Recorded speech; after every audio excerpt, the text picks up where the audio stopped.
Hello, people. How's it going? Well, I'm going to continue with part two of my introduction on the Book of Ruth. I'm only reading a lot on these introductions to get the idea out. After we start actually on the Bible, actually in the book, I'll do less and less reading of certain things, but I like the way MacArthur writes this, so I'm going to read a few introductory remarks on the Book of Judges and Ruth. So bear with me, because I'm not really good at reading out loud. I really don't like reading out loud, but that's okay. I'll figure it out. Let's see. Fix the camera a bit. No slouching. Okay. Book of Judges. I figure we might as well read something on that because the story of Ruth does take place during that time period. And when I read the Ruth introduction, I'll explain probably when it took place. I thought it was later than that, but apparently this person thinks it was earlier, which is fine. He's a scholar, I'm not. But anyway, the Book of Judges. The book bears the fitting name Judges, which refers to the unique leaders God gave to his people for the preservation against their enemies. 2:16-19. The Hebrew title means deliverers or saviors, as well as judges. Deuteronomy 16:18, 17:9, 19:17. 12 such judges arose before Samuel. Then Eli and Samuel increased the number to 14. God himself is the higher judge. 11:27. Judges spans about 350 years from Joshua's successful conquest. Debatable. It was successful, except the tribes were a loose confederacy. We really weren't a cohesive unit yet. We were still a bunch of loosely confederated tribes, barely holding on to what we were given. Anyway, that's later. That's when King David takes over and Saul takes over. Judges spans 350 years, as I said, from Saul's successful conquest, 1398 BC, until Eli and Samuel judged prior to the establishment of a monarchy, 1051 BC. Author and date. No author is named in the book, but the Jewish Talmud identifies Samuel, a key prophet who lived at the time of these events took place, could have personally summed up the era. 1 Samuel 10:25. The time was earlier than David's capture of Jerusalem, 1004 BC, 2 Samuel 5, 6, and 7. Since the Juvites still controlled the site, Judges 1:21. Also, the writer deals with a time before the king ruled, 1716, 1801, and 2125. Since Saul began his reign in 1051 BC, a time shortly after his rule began is probably when Judges was written. Well, it makes sense. Background and setting. Judges is a tragic sequel to Joshua. In Joshua, the people were obedient to God in conquering the land. In Judges, they were disobedient, idolatrous, and often defeated. Judges 1:3, 6, that's written oddly, focuses on the closing days of the book of Joshua. Judges 2:6-9 gives a review of Joshua's death. Joshua 24:28-31. The account describes even 7 distinct cycles of Israel's drifting away from the Lord, starting even before Joshua's death, with a full departure into apostasy afterwards. Yeah, well, Israel does mean wrestling with God. So when Jacob was wrestling with the angel, and that's when his name was changed from Jacob to Israel. That's what it means. Israel means wrestling with God. 5 basic reasons are evident for these cycles of Israel's moral and spiritual decline. 1. Disobedience toward God is failing to drive the Canaanites out of the land. Judges 1:19, 21, 35. 2. Idolatry. 2:12. 3. Intermarriage with the wicked Canaanites. 3, 5, and 6. I'm assuming that's 4. Not obeying the judges. 2:17, and 5.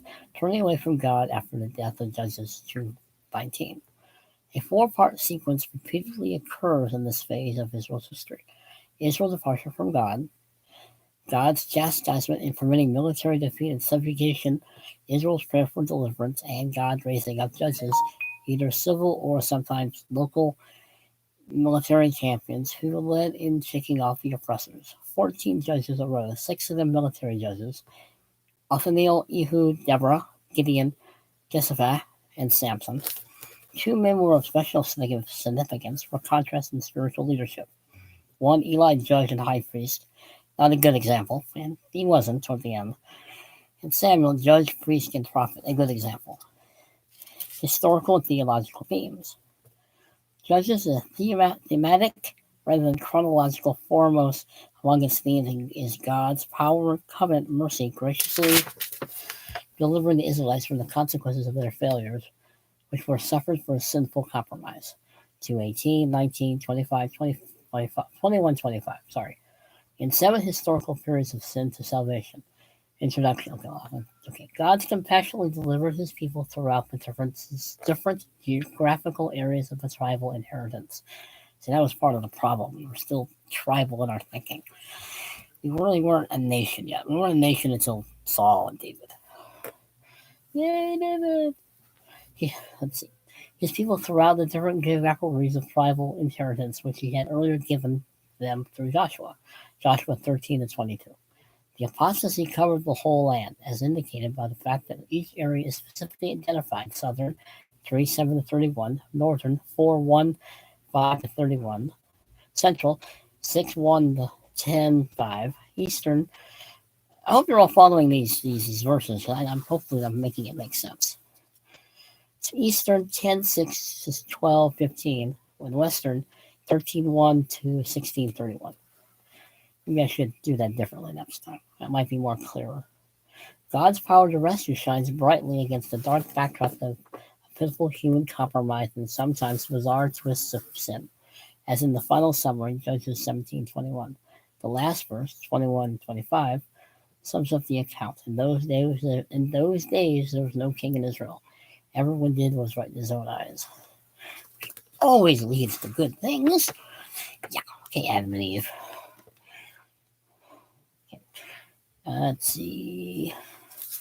I'm now going to go read his book of Judges. Book of Ruth for Ruth. Title: Ancient versions and modern translations constantly title this book after the Ruth the Moabitess heroine, who is mentioned by name 12 times, 1:4 to 4:13. Only 2 Old Testament books receive their names from women: Ruth and Esther. The Old Testament does not again refer to Ruth, while the New Testament mentions her just once in the context of Christ's genealogy. Matthew 1:5. Ruth most likely comes from a Moabite and/or Hebrew word meaning friendship. Ruth arrives in Bethlehem as a foreigner. 2:10. Becomes a maidservant. 2:13. Married wealthy Boaz. 4:13. And discovers herself in the physical lineage of Christ. Matthew 1:5. Author and date. Jewish tradition credits Samuel as the author, which is plausible since he did not die, 1 Samuel 25:1, until after he anointed David as king, God's chosen king, 1 Samuel 16:6 to 13. However, neither internal features nor external testimony conclusively identifies the writer. This exquisite story most likely appeared shortly before or during David's reign of Israel, 1011 to 971 BC. Since David is mentioned 4:17 and 22, but not Solomon, whoever this Goth person is, reportedly labeled this piece of anonymous but unexcelled literature as the loveliest complete work on a small scale. Yeah, it's a nice, pretty story. It is. I mean, Ruth is a nice story. A nice, short little story. Let's see. What Venus is the statuary and the Mona Lisa is the painting. Ruth is the literature. Okay, I'll accept that as an answer. Sounds a little odd example, but it makes sense. Aside from Bethlehem 1:1, Moab, the perennial enemy of Israel, which was east of the Dead Sea, I have books of maps, I might show those later, stands as the only other mention of geography and national identity. 1:1 to 2. The country originated when Lot's father, Moab, by incestuous reunion with his oldest daughter, Genesis 19:37. Centuries later, the Jews encountered opposition from Balak, king of Moab, through the prophet Balaam, Numbers 22 to 25. For 18 years, Moab oppressed Israel during the Judges, Judges 3:12 to 30. Saul defeated the Moabites, 1 Samuel 14:47. While David seemed to enjoy a peaceful relationship with them. 1 Samuel 22:3 and 4. Later, Moab again troubled Israel. 2 Kings 3:7-27, Ezra 9:1, because of the Moabites' adulterous worship of Chemosh. And if I remember, I read somewhere Chemosh, well, human sacrifices, child sacrifices, the usual unfortunate pagan deities who demanded human killing. They, unfortunately, Jews, once again, we backslid into, unfortunately. In his opposition to Israel, God cursed Moab. Isaiah 15:16, Jeremiah 48, Ezekiel 25:8-11, and Amos 2:1-3. The story of Ruth occurs in the days when the judges ruled the earth. 1:1. 1370 to 1041 BC. Judges 2:16-19. Thus bridges the time from the judges to Israel's monarchy. God used a famine in the land of Judah, 1:1, to set in motion this beautiful drama, although the famine does not receive mention in Judges, which causes difficulty in dating the events of Ruth.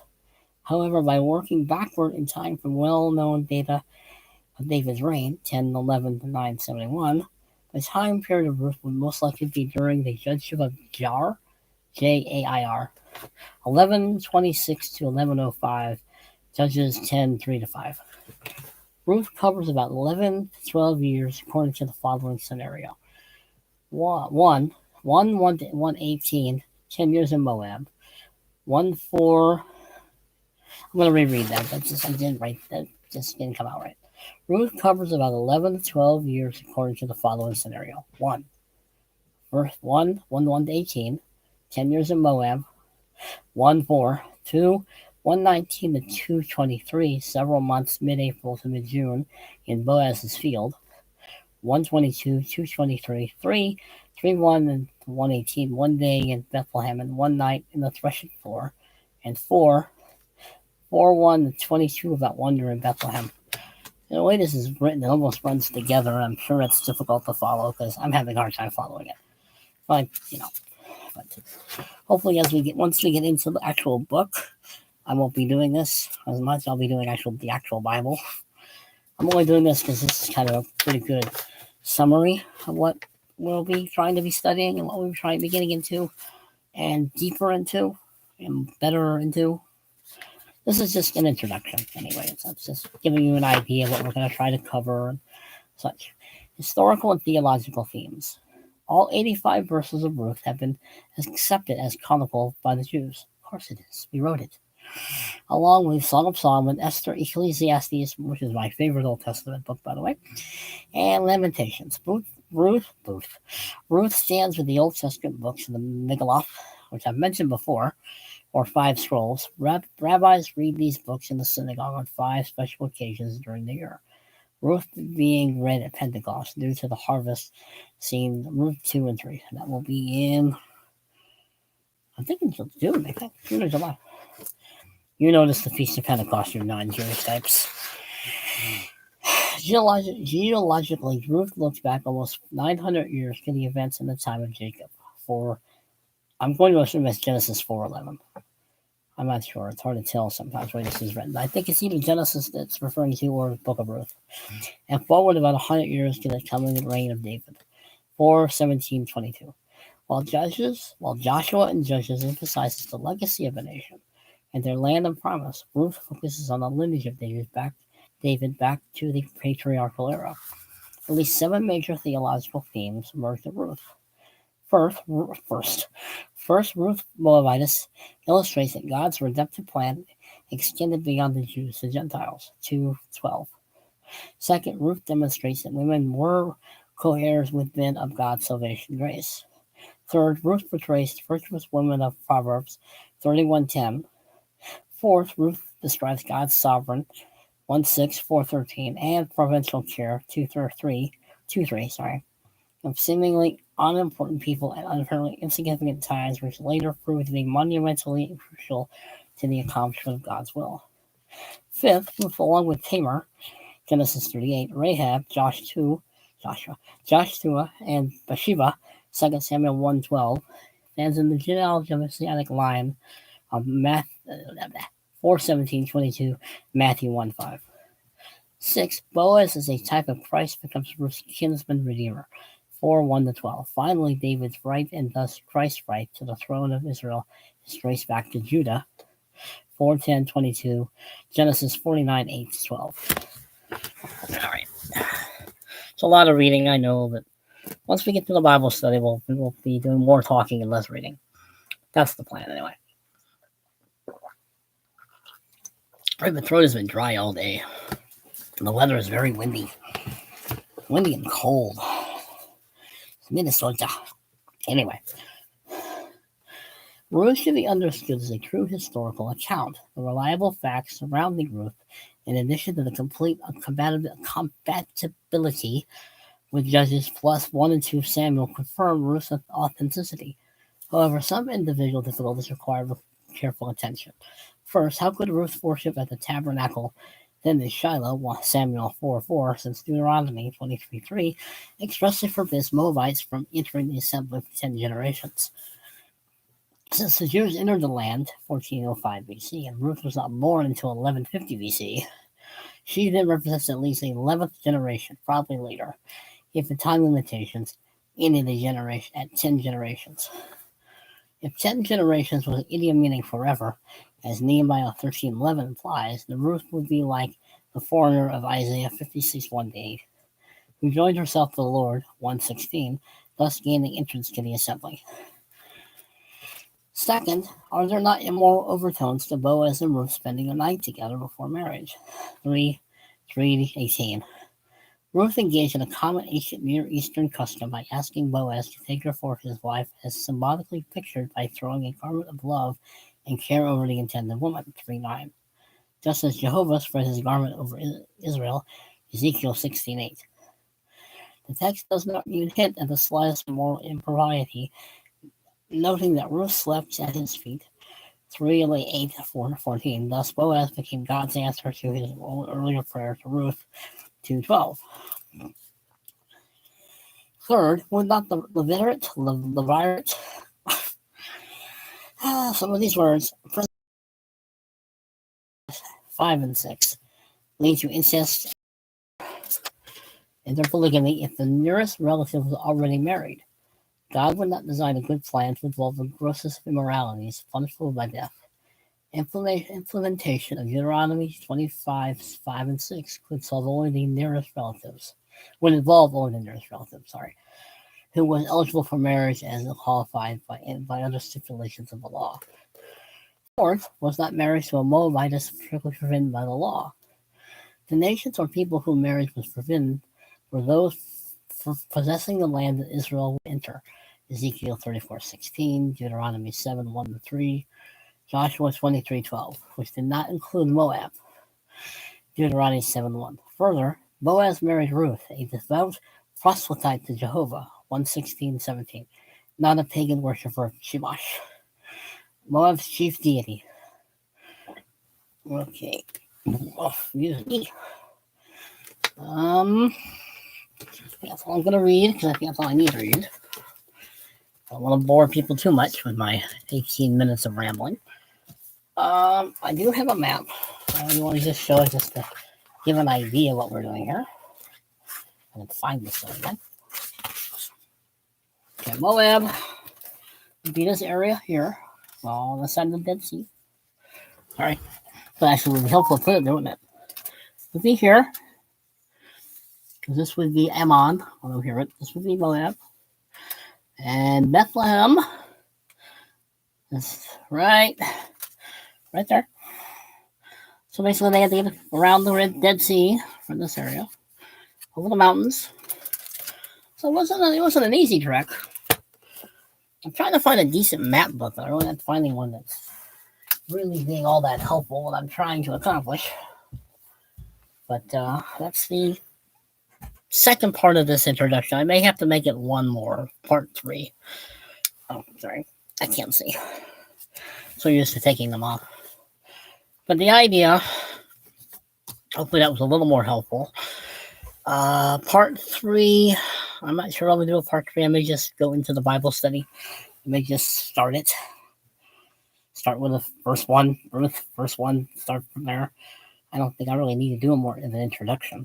I think I probably over-introduced it. So I will post this.